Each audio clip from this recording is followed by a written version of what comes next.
Morning everybody, Michelle McManus here, coming live on Facebook Dystonia at TMJ and the Connection. I'm actually one of the admins on here. I was diagnosed with dystonia back in 2012 and the Dystonia and TMJ Connection has helped me. I was at a stage where I needed help to walk from one room to the other and to eat, so I'm trying to spread awareness. Now Dr. Jeffrey Brown has agreed kindly to come on each week and share how dystonia for many people can be connected to their jaw and TMJ area. Last week we spoke about what dystonia was and how it can be connected for many people, and this week we're going to discuss what treatments and what examinations that is a good idea to have to see if this treatment could help you. I'm also explaining to everybody that this week we're going to speak about tests and examinations that yourself carry out to see if this treatment could potentially help people with dystonia. I'm also going to show people the stick test. I'm sure you know the stick test yourself. I did explain that if your discs, if I'm right, if your discs are very compressed, the stick test might not work at home and you will need fuller tests to find out if this could help. But at the moment, if I could pass it over to you, if you go through what tests, examinations you have for your patients, that'd be brilliant. Thank you so much, Dr. Brown. So first thing first, when we sit down with a patient, I sit in a bar stool, they sit in a bar stool, and I look directly at them face to face. They're not in a dental chair. They're not where I have to come around the corner and look at them sideways. We're looking directly at their face.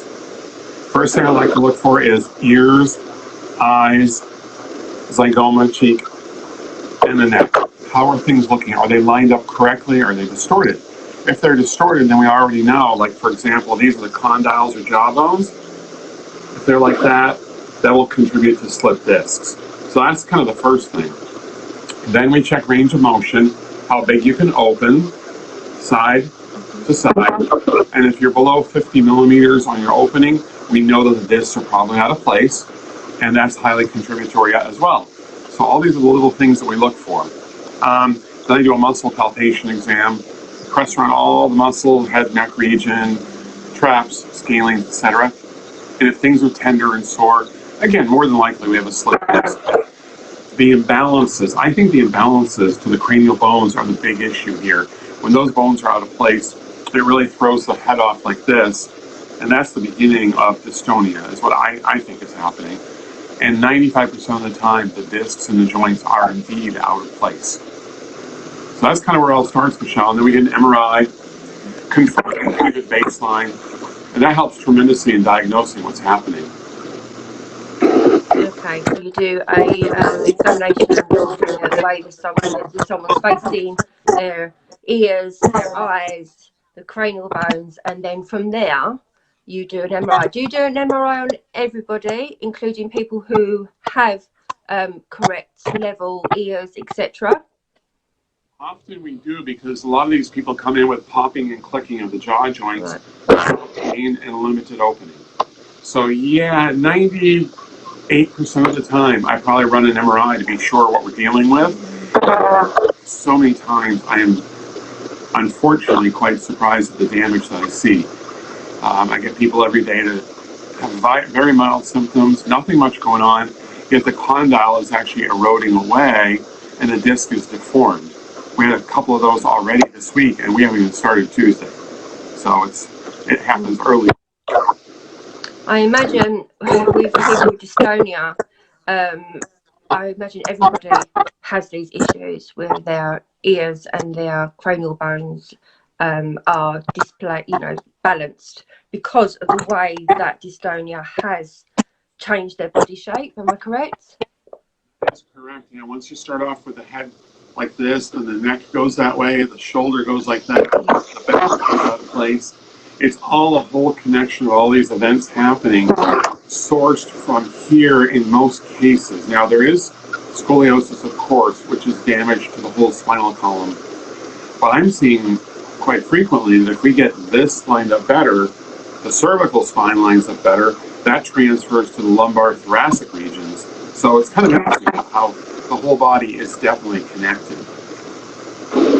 Makes sense. Now, you say about an MRI. What exactly are you looking for in the MRI?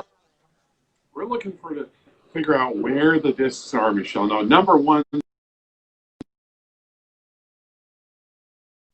we're going to fix that. No splint in the world will make a big difference. And there's where I have a difficult time. I get people coming to see me, and they're either in a splint or an appliance or whatever they're doing, and nobody did an MRI to get a good baseline of what's going on. It's just like if you go to your orthopedist and you say, Doc, my knee hurts all the time. First order, MRI. Let's understand where the meniscus, the disc is. Very important, I think. Makes sense. Okay.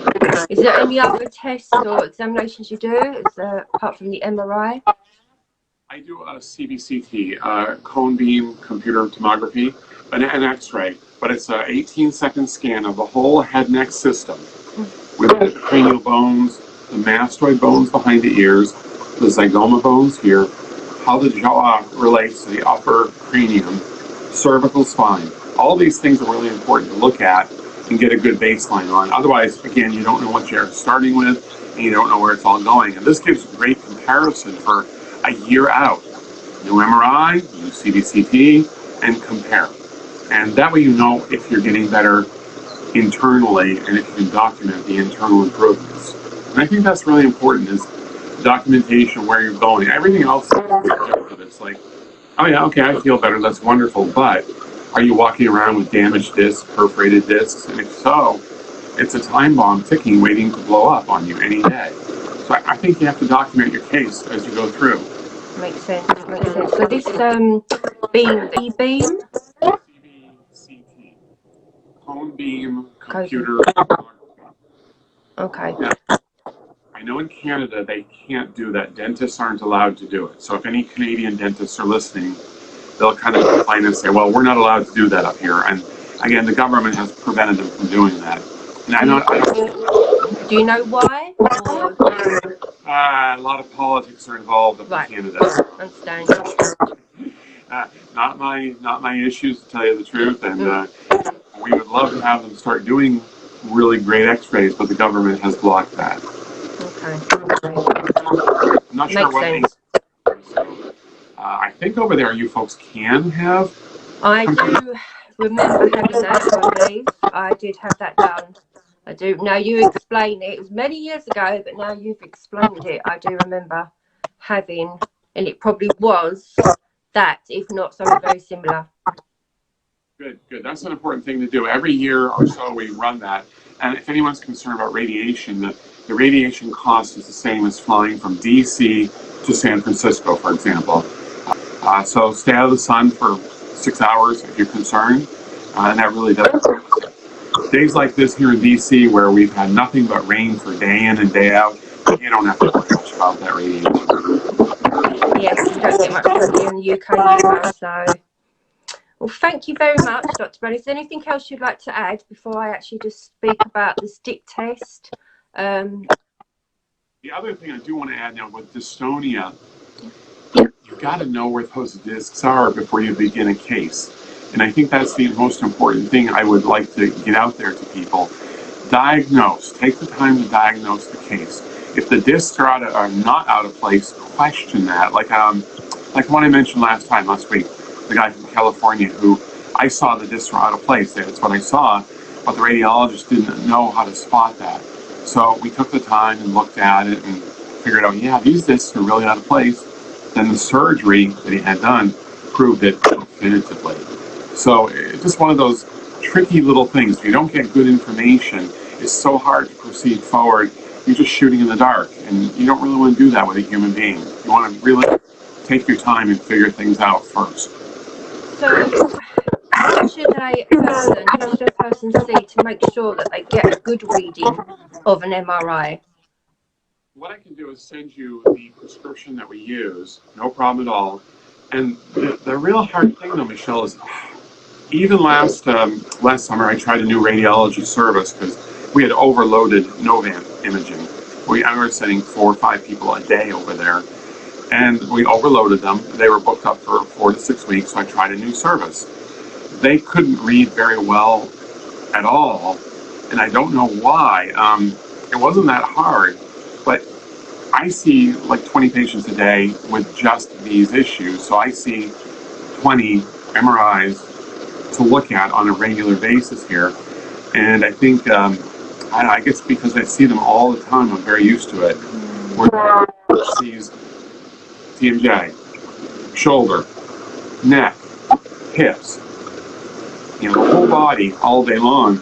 I just focus in on what I do, and I guess I can see these things maybe a little better, but I question the radiologist frequently, and that's what I think the dentists out there need to do. Get your eyes on that MRI, learn how to read these things on your own, and start questioning what you see sometimes. Most radiologists are willing to listen and learn. Like the guy in California, he was more than willing to listen, and he made an addendum to the case, which helped us, as I mentioned last week. So question things a little bit. It's a new field, I think. So nothing wrong with questioning what you see. Well, very important. I mean, if it is the test that you need, one of the examinations and tests you need to see if this treatment could help you, you need to be able to have someone who can, like you say, look at it properly and be able to diagnose it properly. Otherwise, you're going to be going in the wrong direction for sure. Absolutely. But thank you so much, Dr. Brown. Appreciate you coming on each week just to give little snippets of certain subjects on the Dystonia and TMJ connection. Thank you very much. Now, if I could just explain to people very quickly, now on our group here, Facebook group, Dystonia TMJ connection, in the announcement section above, there is actually a document that explains the stick test. Now, Dr. Jeffrey Brown knows all about this. Now, you can use, best thing to use for this is tongue compressors. Now, I haven't actually got any tongue compressors with me right now, so I'm just going to use a pen, but please try and use tongue compressors. Now, I'm going to explain, but Dr. Jeffrey Brown will correct me if I say anything wrong, and I'm happy for him to do so. Now, with the stick test, like I said before, this is something you can try at home. But if it doesn't work, please don't see that as a sign that this treatment may not work for you, because you do need the proper tests and examinations. But this is a great little indication if it does work from home, and it gives you a little insight. Like I said, I'm going to use a pen, but please use a tongue compressor. Now, the idea is just to relax your body. Now, with dystonia, you're always fighting. You're always trying to get the position right. You're always fighting. But at the moment, just relax your body. Do not fight your dystonia. Sit in a chair, on the edge of the chair. Make sure you're stable. Make sure you're safe. Sit at the edge of the chair, your arms down. Let your neck, let your body position as you're sitting there do what it wants to do. Do not fight it. Let it just do what it wants to do as you're sitting in that chair. Then just get one tongue compressor and you put it in the back of your mouth. Now you can put it like a bone, like a dog bone. Put it on the back molars as far back as you can. As long as it's comfortable, you put it on the back. And just relax. Do not try and fight your body. Do not try and go straight. Just relax, breathe, take deep breaths, and just see what happens. For roughly about 2 minutes, just see what happens. Now, I'll be honest with you, you might draw a little bit, so have some tissue there. And then add another one on top. Breathe, relax, see what happens. Now, I'm going to show this. So I know I'm not sitting down, I'm actually standing. But sit down on the chair, at the edge of the chair. And like I said, with a tongue compressor at the back.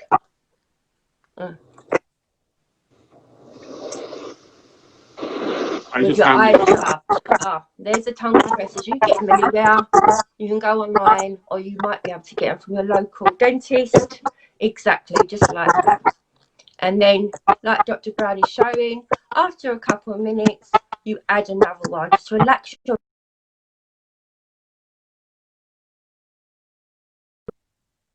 Okay. Now, after a while, hopefully, and this could be quite a lot. If I remember rightly, I think mine was about 12. That's quite a lot. It was about 12 before I used to pull to the left. And after about 12, I started twitching. It's like a twitch. Back to centre. Now, I'll be honest with you, I wasn't completely straight, but I got to the point where I was rather like that. I opened my eyes, I had a mirror in front of me. That's a good tip, have a mirror in front of you. When I opened my eyes, I was kind of like that. And compared to being how I was, being in that position, to me, was an indicator that there's something in this and this treatment could help me. So that's just a little tip for you. Again, if you want that information, it is in the announcement section on this group, Dystonia, TMJ and the Connection. This is a Facebook group. Now, I know some of you might be watching this on YouTube, so if you'd like to come and join here, feel free to, and then you can have a look. Dr. Brown, before I go, did I explain that correctly, or is there anything you need to... It is important to understand that sometimes it doesn't work, because if that little disc, which should sit on top of the jawbone, condyle, if it's stuck, all the effort in the world will not make it unstuck. But if you wear your splint or whatever device, maybe over time, it just might come back up on its own. That's what we're hoping for. Thank you very much. Thank you again for coming on. I look forward to seeing you next week. Okay, Dr. Jeffrey Brown. Thank you. Goodbye for now. Thank you, everybody. Goodbye.